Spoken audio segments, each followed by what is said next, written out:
Presented by Shyam music center Taralahi 72 55 98 00 82।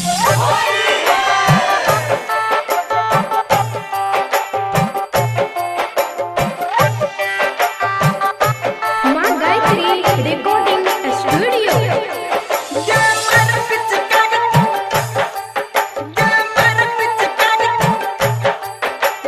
DJ good Madhubani DJ good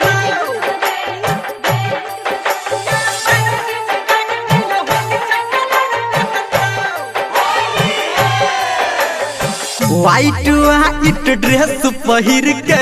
एना ने चहल तू सहिज सवर के वाइट वाइट ड्रेस पहिर के एना ने चहल तू सहिज सवर के न तर डबुल रंग झकतो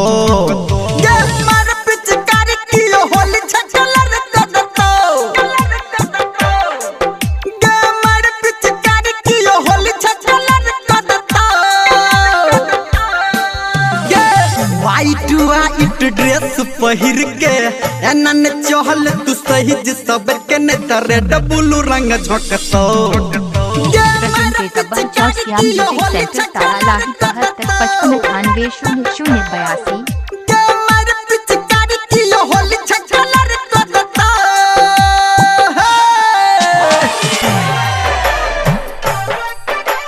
singing by Harminder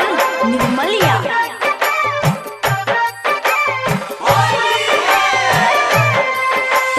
DJ good Madhubani DJ good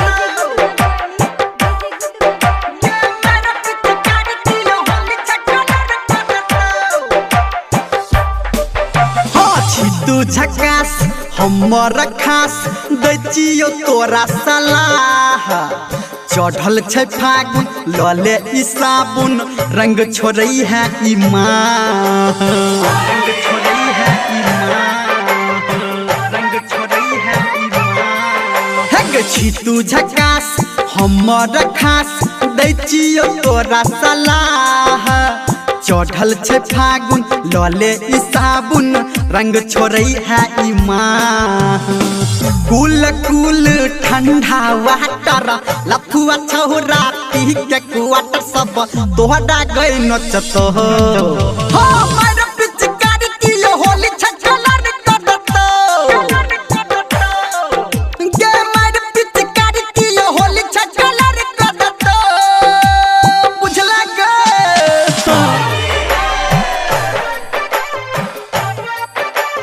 अभी आप सुन रहे हैं सावरिया म्यूजिक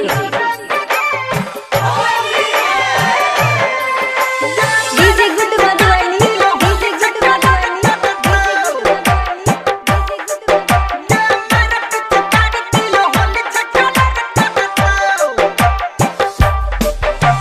ब्यूटीफुल वंडरफुल दुनु जतो बुता presented by Shyam music center Taralahi 72 55 Holi में 98 जतो 00 82। बटा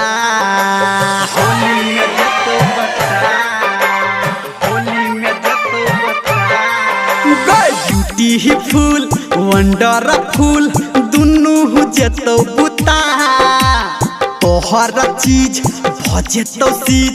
होली में जतो बटा कह छौ धर्मेंद्र डिहियर संजय गौतम भके पिहियर फगुआ में के रोकतो हमर पिचकारी की होली छकलर कदतो गे मार पिचकारी की होली छकलर कदतो हमर पिचकारी की होली छकलर कदतो गे मार पिचकारी की होली छकलर कदतो presented by Shyam music center Taralahi 72 55 98 00 82।